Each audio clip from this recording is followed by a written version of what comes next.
Hello दोस्तों, Gurukul PCS की online classes में आप सभी का एक बार फिर से स्वागत है। आज हम आपके सामने आर्थिक सर्वेक्षण का भाग 9 लेकर के आए हैं। इसके पहले हमने आर्थिक सर्वेक्षण के जो है भाग 8 तक इसको कंप्लीट कर लिया है। बहुत सारे सारे लोग जो है मैसेज करके पूछ रहे थे कि सर इसमें कितने वीडियो अभी और आएंगे। तो इसमें मैक्सिमम जो है आपके 3 से 4 वीडियो और आएंगे। इसमें 3 से 4 वीडियो में जो है आपका इसको हम कंप्लीट कराने की कोशिश करेंगे। आने वाले जो चैप्टर हैं वो छोटे छोटे चैप्टर हैं, जैसे हेल्थ हो गया, एजुकेशन हो गया। तो उन चैप्टर्स को हम जो है एक साथ मर्ज करके वीडियो बनाने का प्रयास करेंगे। तो 3 से 4 और वीडियो आएंगे। तब तक आप एक काम कीजिएगा, जो पुराने जो आपके वीडियो हैं उनका रिवीजन कीजिएगा, क्योंकि नए वीडियो आने में थोड़ा थोड़ा समय लगता है, क्योंकि इसको बनाने में थोड़ा बहुत टाइम जाता है। तो 2 से 3 दिन इसमें एक वीडियो बनाने में लगते हैं। तो आप तब तक जो है पुराने वाली वीडियो रिवाइज करते रहिए। ठीक है। तो आज जो आपका वीडियो है वो आपका भाग 9 है, जिसमें हम उत्तराखंड का जल संसाधन और प्रबंधन जो है डिस्कस करेंगे। उत्तराखंड में अगर जल संसाधन को ठीक कर दिया जाए तो उत्तराखंड की जो पलायन की व्यवस्था, जो पलायन की समस्या है, वो काफी हद तक जो है वो सॉल्व हो जाएगी। ठीक है। तो उत्तराखंड में जो पलायन आपका है वो किससे जुड़ा हुआ है? इनडायरेक्टली एक उसका जो कारण है वो आपका है जो उत्तराखंड में पहाड़ी इलाकों में जो है जल प्रबंधन का अच्छा न होना। पिछली वाली वीडियो हमने 2 क्वेश्चन आपसे पूछे थे, जिसमें जो है प्रकाश ने उसका बिल्कुल सही आंसर दिया था। दूसरा नंदनी शर्मा ने जो है उसका सही आंसर दिया था। तो इन दोनों के आंसर जो है वो सही थे। ठीक है। इस वाली जो वीडियो है इसमें बहुत सारे टॉपिक ऐसे हैं जो टॉपिक आपके जो हैं स्टैटिक जो जीएस है उससे भी संबंधित है। बहुत सारी योजनाएं जो डायरेक्ट पेपर में कई बार पूछी गई हैं, तो उन योजनाओं की कम से कम हम एयर और उद्देश्य इसमें डिस्कस करते हुए चलेंगे। चलिए, पहला ही प्रश्न जो है बहुत इंपॉर्टेंट है। अगर आप पीवाईक्यू सॉल्व करते हैं तो पीवाईक्यू में आपको ईयू का पेपर उठा करके देखना। तो उसमें जो है ये प्रश्न पूछा गया है। उस समय ये प्रश्न सबको नया लगा था कि कहाँ से पूछ लिया गया था, लेकिन ये सवाल जो है आपका इकोनॉमिक सर्वे में उस समय भी मौजूद था। तो स्वच्छ पेयजल की आपूर्ति के जो उत्तराखंड में निर्धारित मानक हैं, उसमें 2 जो मानक हैं, अलग-अलग मानक हैं। एक मानक आपका ग्रामीण क्षेत्र के लिए है, एक मानक आपका शहरी क्षेत्र के लिए है। तो ग्रामीण क्षेत्र के लिए जो मानक है ये आपका है 55 लीटर प्रति व्यक्ति प्रतिदिन, और शहरी क्षेत्र के लिए जो मानक है यह है 135 लीटर प्रति व्यक्ति प्रतिदिन। ठीक है। तो आप ऐसे करके इसको याद कर सकते हो कि दोनों में लास्ट में 5 है, तो आपको आसानी से वहां पर ऑप्शन लगाने में आसानी रहेगी। ठीक है। इसलिए मैं आपको बताता हूँ कि प्रीवियस ईयर क्वेश्चन पेपर का बहुत इंपॉर्टेंस है। अगर आप कभी भी कट ऑफ के आसपास, अगर आपको लग रहा है आपने बहुत तैयारी कर ली है और आप हमेशा जो है बॉर्डर लाइन से कुछ नंबर कम रह जाते हैं, तो आप मेरी एक बात मानिए, आप किसी भी जो भी आपका पेपर कंडक्टिंग बॉडी है, चाहे वो यूकेपीएससी है चाहे वो यूकेएसएससी है, तो उसके आप पीवाईक्यू जरूर सॉल्व कर लीजिएगा। वो आपको बॉर्डर लाइन से कम 5 से 7 नंबर आपको अधिक नंबर दिलाने का मादा रखते हैं पीवाईक्यू। तो पीवाईक्यू पे कमांड होनी चाहिए, यहाँ तक इतना भी याद होना चाहिए कि कौन सा पीवाईक्यू जो है कौन से एग्जाम में आया था। ठीक है। तो ग्रामीण क्षेत्रों का मानक 55 है, शहरी क्षेत्रों का मानक आपका 135 है। उसके बाद है जल जीवन मिशन। ये कई बार प्रश्न आ चुका है। जल जीवन मिशन, मेरे को जहां तक लगता है ये क्वेश्चन आपका जो आपकी हाई कोर्ट एआरओ की परीक्षा हुई थी, हाई कोर्ट आपकी जो एआरओ की परीक्षा हुई थी 2021 की, उसमें पूछा गया था कि जल जीवन मिशन की शुरुआत कब की गई। तो जल जीवन मिशन की शुरुआत जो की गई थी 2019। हमारा इकोनॉमिक सर्वे जो है औरों से इसलिए अलग है क्योंकि हम जो है इसमें आपका जीएस का स्टैटिक पोर्शन भी कवर करते हुए आपको चल रहे हैं। ठीक है। साथ ही साथ जो है मेंस की भी आपकी थोड़ी थोड़ी प्रिपरेशन इसमें हम कराने की कोशिश कर रहे हैं। आज के वीडियो में मेंस के लिए तो कुछ है नहीं ज्यादा, थोड़ा बहुत जितना भी होगा आपको बता दिया जाएगा, उससे अभी आपको काफी हेल्प मिल जाएगी। तो जल जीवन मिशन जो है आपका किसके द्वारा स्टार्ट की गई योजना है? भारत सरकार के द्वारा स्टार्ट की गई योजना है। अब इसके लक्ष्य की अगर हम बात करें, तो जल जीवन मिशन में जो है हर घर नल से जल के अंतर्गत वर्ष 2024 तक, इसको याद रखिएगा, वर्ष 2024 तक समस्त ग्रामीण परिवारों को क्रियाशील घरेलू जल संयोजन उपलब्ध कराना। अब आपने कॉपी में जब आप लोग कह रहे हैं कि बहुत लंबा हो जा रहा है, तो इतना नोट करने की जरूरत नहीं, बस लक्ष्य आपको याद रखना है 2024 का, किसका? ग्रामीण परिवार। बस इतना याद रखिए, बाकी छोड़ दीजिए। ठीक। इसके अंतर्गत अगर हम कार्य की प्रगति की बात करेंगे तो ग्रामीण, इसको छोड़ दीजिएगा। ग्रामीण परिवार जल नल संयोजन सुविधा से आच्छादित किए जा चुके हैं, यानी इतने 97.05% आच्छादित किए जा चुके हैं, तथा अवशेष यानी बचे हुए ग्रामीण परिवारों को मार्च 2025 तक, कब तक? मार्च 2025 तक नल संयोजन सुविधा से आच्छादित किया जाना लक्ष्य। तो लक्ष्य आ सकता है, ध्यान रखना, कब तक है? मार्च 2025 तक। ठीक। उसके बाद अगर हम नेक्स्ट बात करें इसकी, एक सेकेंड, नेक्स्ट अगर हम इसकी बात करें, इसके तहत एक लक्ष्य और है, वो लक्ष्य है आपका जून 2025 तक, जून 2025 तक निशुल्क जल संयोजन और जो है उपलब्ध कराने का इसमें प्रावधान है। तो जल जीवन मिशन में 2 लक्ष्य याद रखिएगा। योजना कब शुरू हुई? 2019 में, तो इसको आप याद कर सकते हैं। उसके बाद नेक्स्ट आपका है नगरीय पेयजल। अब नगरीय पेयजल में क्या स्थिति है जरा देखिए। तो अमृत कार्यक्रम के तहत जो है उत्तराखंड के 7 नगरों को लाया गया है। अमृत कार्यक्रम के तहत उत्तराखंड के कितने नगरों को लाया गया है? 7 नगरों को लाया गया है। नगरों के नाम आपको याद होने चाहिए। कौन कौन से? देखिए, देहरादून, हरिद्वार, रुड़की, हल्द्वानी, काशीपुर, रुद्रपुर और नैनीताल। देखो, अगर आपको याद करना है तमीज से इसको, तो देखो 2 में तो आपके पुर लगे हैं, काशीपुर और रुद्रपुर, आसानी से याद हो जाएंगे। ठीक, और उसके बाद 2 आपके एच से होंगे इसमें, हरिद्वार और हल्द्वानी, ये हो गया। उसके बाद आपकी राजधानी इसमें शामिल होगी। ठीक, तो दून में आप ऐसे कर सकते हैं, DUN, डी से आपका दून हो गया, एन से आपका नैनीताल हो गया। तो इस प्रकार से अगर आप याद करेंगे तो आपको आसानी से याद हो जाएगा। तो अमृत कार्यक्रम जो है वो 7 नगरों में संचालित है, ये भी आपको याद होना चाहिए। ये नहीं कि आपको याद नहीं है कि कितने नगरों में संचालित, वहां गिन रहे हो तो वहां पर ऊपर नीचे हो जाता है एग्जाम में। तो अमृत कार्यक्रम कितने नगरों में संचालित है उत्तराखंड में? 7 नगर। ठीक, उसके बाद आपकी बात करें हम, आपका नमामि गंगे सीवरेज सिस्टम जो प्रोग्राम आपका है, ये उत्तराखंड के 15 नगरों में संचालित है। ये 15 नगर तो थोड़ा याद करना टफ आपका पड़ेगा, लेकिन इसको एक बार ऊपर ऊपर आप देख लीजिएगा। एक बार मैं बोल दे रहा हूँ कौन कौन से नगर हैं। हरिद्वार, ऋषिकेश, स्वर्गराश्रम, तपोवन, मुनिकीरेती, कीर्तिनगर, श्रीनगर, श्रीकोट, नंदप्रयाग, रुद्रप्रयाग, कर्णप्रयाग, गोपेश्वर का चमोली, आपका जोशीमठ, बद्रीनाथ और उत्तरकाशी। ठीक है, तो पहले तो इसमें आप धाम को अलग कर लीजिए। इसमें कुछ धाम भी हैं, जैसे आपका दिख रहा है, आपका बद्रीनाथ दिख रहा है, आपका बद्रीनाथ साइड कर लीजिए। उसके बाद आपका दिख रहा है उत्तरकाशी, इसको साइड कर लीजिए। ठीक है, उसके बाद केदारनाथ धाम आपका है रुद्रप्रयाग में, तो भाई इनको साइड कर लीजिए। और ये जो नगर होंगे, एक आपको इसमें से हिंट दे रहा हूँ, ये जो आपके नगर होंगे, क्या कहाँ होंगे नगर स्थित? ये होंगे आपके गंगा की मुख्य धारा पर स्थित नगर होंगे। तो 15 नगर हैं, थोड़ा बहुत प्रयास कीजिए। हरिद्वार आपको आसानी से याद हो सकता है, गंगा के किनारे। ऋषिकेश आसानी से याद हो सकता है, स्वर्गाश्रम आसानी से याद हो सकता है। ठीक है, श्रीनगर, ये आपका कीर्तिनगर आपको आसानी से याद हो सकता है। कीर्तिनगर से आपका हो जाएगा कर्णप्रयाग, ये आपको आसानी से याद होता है। तो थोड़ा प्रैक्टिस इसमें करनी पड़ेगी। तो आपसे सवाल पूछा जा सकता है कि नमामि गंगे परियोजना के तहत जो सीवरेज सिस्टम है वो आपका किन नगरों में जो है लागू किया गया? बाकी राम कहानी इसमें करने की आवश्यकता नहीं है। ठीक, उसके बाद वेरी इंपॉर्टेंट सवाल, जो ये योजना है, इस योजना के अंतर्गत हरिद्वार नगर में, कहा? हरिद्वार नगर में प्रदेश और देश का, एक प्रश्न बन सकता है, आपका ध्यान रखना, प्रदेश और देश का पहला हाइब्रिड एन्युटी PPP मॉडल के आधार पर जो है एक सीवरेज शोधन संयंत्रों का निर्माण किया गया। सीवरेज शोधन संयंत्रों का निर्माण किया गया है, किस आधार पर किया गया है? पहला हाइब्रिड एन्युटी PPP मॉडल के आधार पर। तो आपसे प्रश्न पूछा जा सकता है कि पहला हाइब्रिड एन्युटी PPP मॉडल के आधार पर सीवरेज शोधन संयंत्रों का निर्माण कहाँ किया गया है? हरिद्वार में। उत्तराखंड का भी पहला है, देश का भी पहला है। इसके तहत जो है मुनिकी रेती क्षेत्र में जो है 7.5 मिलियन लीटर प्रतिदिन क्षमता का बहुमंजिला सीवेज शोधन संयंत्र जो है निर्माण किया गया। ठीक, नेक्स्ट पॉइंट में चलते हैं। KFW विकास बैंक वित्त योजना कार्यक्रम। पहले हम बात करते हैं कि KFW विकास बैंक किस देश का बैंक है? ये जर्मनी का बैंक है। कहाँ का बैंक है? जर्मनी सरकार की, या जर्मन सरकार की, ये क्या है? एक स्वामित्व वाली एक वित्तीय संस्था है। वित्तीय संस्था है, तो पूरा पता होना चाहिए, ध्यान रखना। ठीक है, जो क्या करती है, विकासशील देशों को, जो जो आपका विकासशील देश होंगे, क्या होंगे जो आपके, एक सेकंड इसका थोड़ा मार्कर, जो विकासशील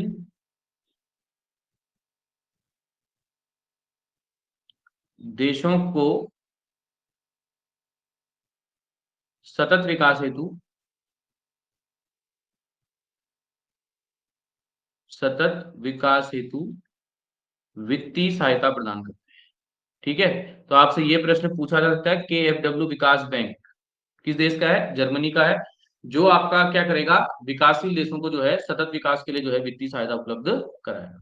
तो आप इसको याद आसानी से कर सकते हैं। उसके बाद अगर हम नेक्स्ट की बात करें, खुले में शौच मुक्त के स्थायित्वता को सुनिश्चित किया जाना। तो ये प्रश्न आपसे पहले भी कहीं पूछा गया है। देखिए, राज्य के शौचालय विहीन परिवारों के लिए शौचालय निर्मित कर माह जून 2017 में खुले में शौच की प्रथा को मुक्त घोषित कर दिया। यानी उत्तराखंड जो है खुले में शौच मुक्त जो है कब घोषित हुआ है? 2017 में। और राज्य में यह ऐसा होने वाला देश का कौन सा राज्य है आपका? चौथा स्थान इसमें प्राप्त हुआ उत्तराखंड। तो ये याद रखना, फोर्थ प्लेस प्राप्त हुआ है। और कब हुआ है ये? उत्तराखंड ने कब अचीव कर लिया था? 2017 में। और उत्तराखंड जीएसटी लागू करने वाला कौन सा राज्य है? पांचवा राज्य है। तो इसको भी याद रखना। अब कमेंट बॉक्स में कमेंट करके बताएगा कि उत्तराखंड जो है वैट लागू करने वाला देश का कौन सा राज्य है। ठीक। उसके बाद वॉश की फुल फॉर्म आपसे आप पूछी जा सकती है। वॉश की फुल फॉर्म क्या है? देखिए, water sanitation and hygiene. Water sanitation and hygiene यानी हाइजीन मेंटेन करने के लिए हमने क्या स्टार्ट करी? आपकी वॉश योजना स्टार्ट कर दी। इसमें ज्यादा कुछ है नहीं। उसके बाद हम बात करेंगे गोवर्धन योजना। अगर आप देखेंगे कि गोवर्धन योजना भी कहीं ना कहीं किसी ना किसी पेपर में आई है, मुझे पेपर का नाम याद नहीं है लेकिन पेपर में आया हुआ है। तो गोवर्धन योजना जो आपकी स्टार्ट हुई है, कब स्टार्ट हुई है? 2018 में स्टार्ट हुई है। इसके तहत जो है गोवर्धन की जो है आपकी 5 इकाइयों को क्या किया गया है? स्थापित किया गया। बायोगैस बनाना जो है इसका एक तरीके से लक्ष्य था। ठीक। उसके बाद स्वजल 2.0 के अंतर्गत अभिलाषी जनपदों का चयन। मैंने बहुत अच्छे से आपको बताया अभिलाषी जनपद और अभिलाषी ब्लॉक कार्यक्रम। पिछले वीडियो में मैंने आपको बहुत अच्छे से उसको एक्सप्लेन कर रखा है।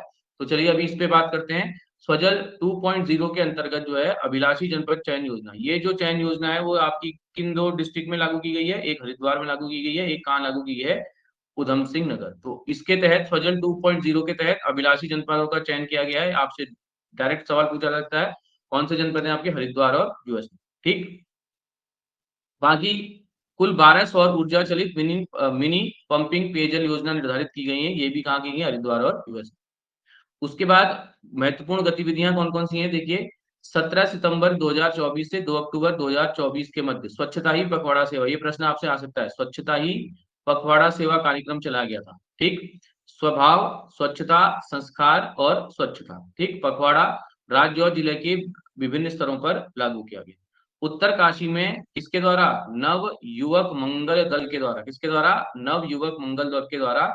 नव युवक मंगल द्वारा झाला द्वारा ये प्रोग्राम शुरू किया झाला द्वारा शुरू किया गया थैंक यू नेचर कार्यक्रम। कौन सा नेचर कार्यक्रम? थैंक यू नेचर कार्यक्रम। गांव और आसपास के स्थानीय बाजारों में नियमित स्वच्छता और अभियान चलाने पर केंद्रित है। पहले तो याद रखना, स्वच्छता ही पखवाड़ा योजना शुरू हुई थी आपकी 17 सितंबर से 2 अक्टूबर के बीच। ठीक। उसके बाद थैंक यू नेचर कार्यक्रम जो है नव युवक मंगल दल उत्तरकाशी के द्वारा आपको स्टार्ट की गई और झाला द्वारा। ठीक है, तो इसको भी याद याद रखिएगा। उसके बाद नेक्स्ट है आपका रेन हार्वेस्टिंग योजना।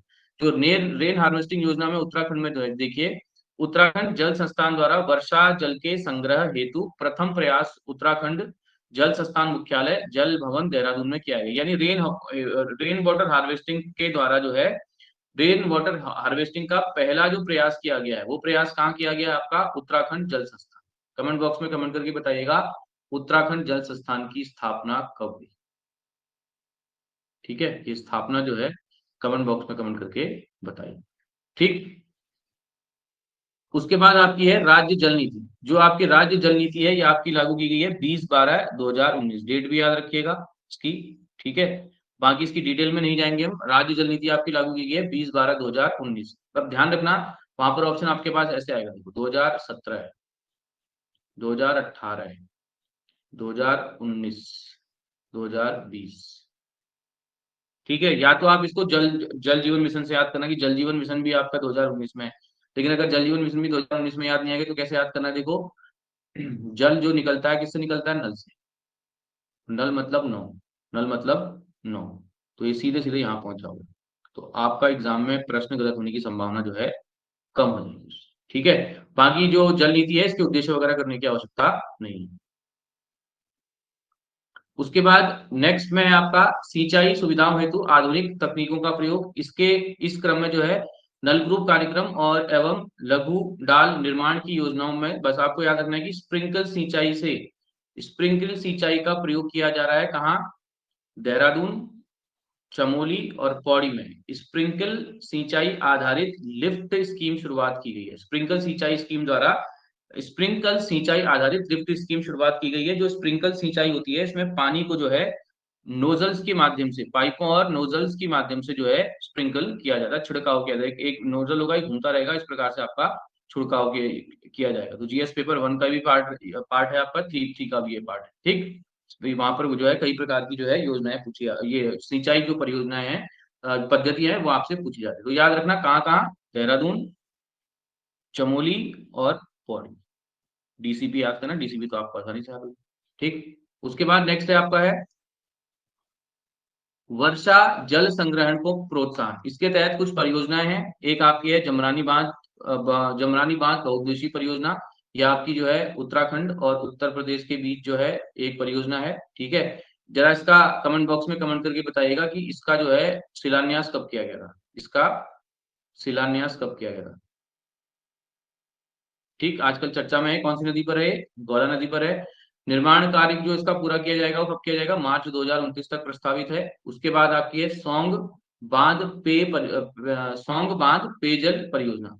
तो कमेंट बॉक्स में कमेंट करके बताइए सौंग बांध जो पेयजल परियोजना है, ये किस आपके जो है उत्तराखंड के जिले में लागू की गई है, या उत्तराखंड की जो है किस नदी पर स्थित है, ठीक। इसका निर्माण कार्य जो है 2030 तक प्रस्तावित है। उसके बाद आपका है सतपुली बैराज परियोजना। सतपुली बैराज परियोजना जो है द्वारीखाल पौड़ी में है, ये इंपॉर्टेंट है, आपसे पूछी जा सकती है। और ये आपकी है पूर्वी नयार में स्थित, और एग्जाम में आपसे पूछा जाएगा पश्चिमी नयार भी ऑप्शन होगा।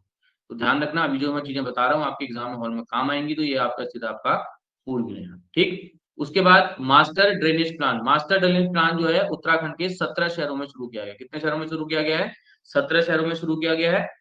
अब 17 के 17 शहर जो हैं याद नहीं हो सकते हैं, तो इंपॉर्टेंट जो है वो हम आपको बता दे रहे हैं। पहला आपका भगवानपुर शहर, ऋषिकेश, ठीक। उसके बाद आपका दूसरा है बनबसा, टनकपुर, पिथौरागढ़, ऋषिकेश। उसके बाद जो है तीसरे जो शेष शहर है, इसकी जो डीपीआर है ये भी जो है जल्द ही डीपीआर जो है इसकी निर्मित की जाएगी, और इसका कार्य जो है प्रगति पे। तो बस केवल आप इतना याद रखना कि जो आपका मास्टर ड्रेनेज प्लान है ये कितने शहरों में लागू किया गया है। उसके बाद वेरी इंपॉर्टेंट, प्रधानमंत्री किसान ऊर्जा एवं उत्थान महाभियान कार्यक्रम, इसको बोलते हैं हम पीएम कुसुम योजना, ठीक है। ये जो कुसुम योजना है ये आपकी आई थी वर्ष 2019 में, और इसका उद्देश्य है डीजल आधारित कृषि को छोड़ करके जो है सोलर पंपों की स्थापना करना, सोलर पंपों की स्थापना करना, पंपों की स्थापना करना, ठीक है। ये हाल ही में किसी पेपर में डायरेक्ट पूछी भी गई थी। तो इसका उद्देश्य जो है, इसके तहत जो है जो पीएम कुसुम योजना संचालित की जा रही है, कहाँ कहाँ की जा रही है, यूएस नगर में की जा रही है, नैनीताल में की जा रही है, और आपकी देहरादून में की जा रही है, और हरिद्वार में। जितने भी आपके तराई के क्षेत्र हैं, आपको दिक्कत याद करने में परेशानी है तो धून याद कर लीजिएगा। डी से देहरादून हो जाएगा, यू से आपका हो जाएगा यूएस नगर, एन से हो जाएगा नैनीताल, एक आप याद एक्स्ट्रा हरिद्वार का। वही है कि इतने क्षमता के जो है सोलर पंप स्थापित करने, बस आप इसको याद ना करके बस पीएम कुसुम योजना कब शुरू हुई इसको याद कर लीजिएगा। और पीएम कुसुम योजना के तहत जो है किन किन ये आपके डिस्ट्रिक्ट्स में लागू की गई है। उसके बाद जलागत प्रबंधन। जलागत प्रबंधन जो है ये योजना चलाई जा रही है जलागम विभाग द्वारा। जलागम विभाग द्वारा प्रथम परियोजना के रूप में वर्ष 1982 से वर्ष 1988 तक यूरोपियन आर्थिक समुदाय द्वारा वित्त पोषित दक्षिणी भागीरथी फेज परियोजना। तो याद रखना, ये जो जलागत प्रबंधन योजना है, ये आपकी पहली बार कब लागू की गई थी, 1982 से 1988 तक। इसके द्वारा यूरोपीय आर्थिक समुदाय के द्वारा किस नदी पर, दक्षिण भागीरथी फेज परियोजना के तहत, कहाँ, टीम, ठीक। उसके बाद नेक्स्ट आपका है जैव वित्त पोषित या आप ऐसा कर लो जैव 6 ग्रीन एग्रीकल्चर परियोजना। कब शुरू की गई, 2019-20 में उत्तराखंड में, और इसको पूर्ण करने का लक्ष्य है 2025-26। ये जैव है क्या, थोड़ा इसको देखना पड़ेगा क्योंकि एग्जाम में ये सवाल आ सकता है। जैव जो है भारत सरकार plus food and agriculture organisation, ठीक, प्लस वैश्विक पर्यावरण सुविधा, वैश्विक पर्यावरण सुविधा द्वारा चलाई गई योजना, सुविधा द्वारा चलाई गई योजना है,